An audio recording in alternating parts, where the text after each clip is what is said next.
Peace and blessings. It is Emoli again with the Sweet Love Sanctuary. This video is for the Virgos. Literally, as soon as I pressed play, my ear started ringing so hard. So there are many, no, not many. There is a particular spirit guide for the Virgos, masculine, that is really trying to get your attention. They're trying to get you to, I guess, understand the dynamics of this energy so that you can tap into it and be balanced. That came in real hard. Right, like as soon as I press play.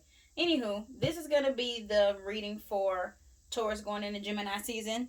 I know we're almost into Gemini season already, but the messages come when they come.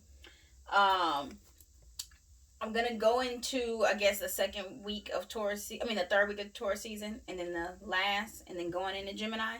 Time is not linear, so take it as you will. But we'll start from second half of Taurus season. We have surrender. So that it may have already passed or coming to pass, that it's time for you, and this is literally like the ringing I feel in my ear, to stop bullshitting and step into your spiritual path. And I am speaking especially to the people that come across my page. You know you a healer, you know you're a practitioner in some sort of way. So stop. To me, it's like there's a level of the Virgos who know they have the gift and them doing it, this independent, more in voodoo they call it a humsi baswal, being a very spiritual wild woman, a spiritual wild man, where you just kind of, you have not committed into anything so that you don't have to be held accountable for anything. You can do things your own kind of way. And even though I know the Virgos have a good way about going about things, there is some ritual and technique and practice that is not, you cannot research, that you need to learn. So there needs to be a teacher or something that you feel a reciprocity with, that is going to edify you. So you need to surrender to that so that you can connect to this energy that is up in my ear. Okay, and spirit guide could be like a Orisha or something like that, but also people don't realize that your ancestors that are not your like mothers, grandmothers like that, the aunts and uncles, are really technically your spirit guides. So this could even be a male family member, but I do feel more of a celestial type energy where it's like, Shango or some shit like that. That's really what it feels like, to be honest. Very strong paternal energy.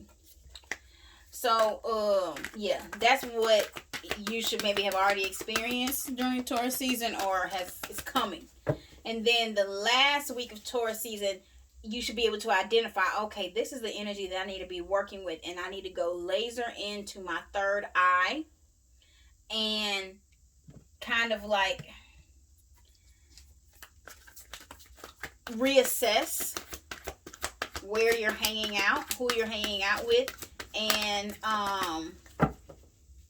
really the people that have the kind of good luck around them is where you need to be. Those that are kind of having a string of bad luck, I know it seems kind of harsh and cruel, but you don't have the capacity to have them seeping onto your abundance, because right now you're coming into this place of being extremely comfortable financially.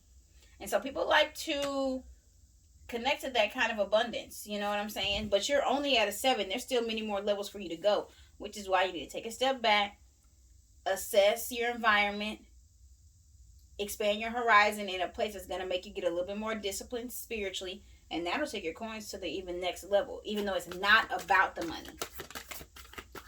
Okay, going into Gemini season, I'm gonna have to cast on that. We have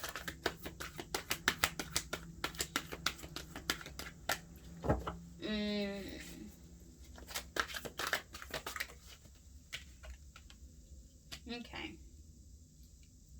So there may have been some people in your past that you may have walked away from.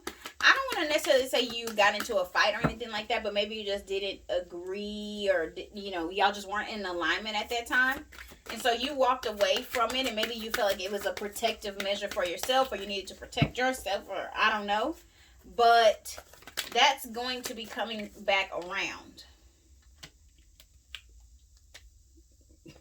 Like I said, that's going to be coming back around. And there's an opportunity for you to grow, for you to see that situation differently. Let your guard down a little bit and have a good, successful conversation. I feel a lot of air sign energy in here, so maybe Mercury has something to do with it. We are in the shadow period of retrograde, but maybe the person you're dealing with is on the air side of things, or this is just, it's more of a lighter energy. It's not like your mother or a boyfriend or nothing like that. Yeah, it's coming out again. So the last part, the second week of Gemini season. Once again, that same energy is around. Ooh. So, as you go into Gemini season, what I am seeing is that you're going to have one theme that is going to be playing out. And it is going to be reconciling or transforming relationships that you had as far as friends, acquaintances, and mentors, and groups and things like that. And both of them are opportunity. Both, like, this is the first week. You see how that goes? The theme and the outcome is the same. It's just what you experience. You know what I'm saying? And then the last week, again, you're going to be challenged to, it's kind of like, do you still want to fight or not? Do you want to transmute that energy and do something with it or not? The energy of Ogun is present. And so I think that there's a level of maturity and strength that you need to tap into. And, like I said, the people that come around that have been in your life or that are coming back around, if they are doing well, that is a sign of their good character and, giving them the benefit of the doubt. If they are struggling and come back, oh man, this and this and that, that's an indicator that their energy is not in alignment. And yes, you should continue to lay those things to rest. You know what I'm saying? Bottom of the deck, the Empress. What's next? Son of Swords. Okay, so I didn't speak on it, but at the beginning of this reading, Oshun came out here, and she's coming out again. And so I think that you need to maybe do a little bit of a honey regimen. If it's, put honey on your tongue, take a honey bath, those kind of things. But you're in this state of creation after this, phase, once we get well into Gemini season. And you need to just have a sweet demeanor about it.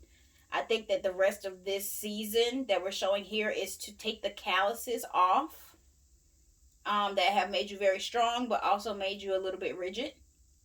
And soften up and sweeten up so that as things are being pollinated and coming to fruition, that you can enjoy it, and it be growing to the fullest. So that is the video for Virgos. If you want to get a personal reading, DM me at Sweet Love Sanctuary, and we could dive deeper into this. I think that Mercury retrograde season is going to be you doing this cycle over and over until you learn the lesson of communicating and forgiveness and collaboration, and also when to cut things that are really not the best for you, even though they may entertain you. So, all right, I hope you enjoyed it, and peace and blessings.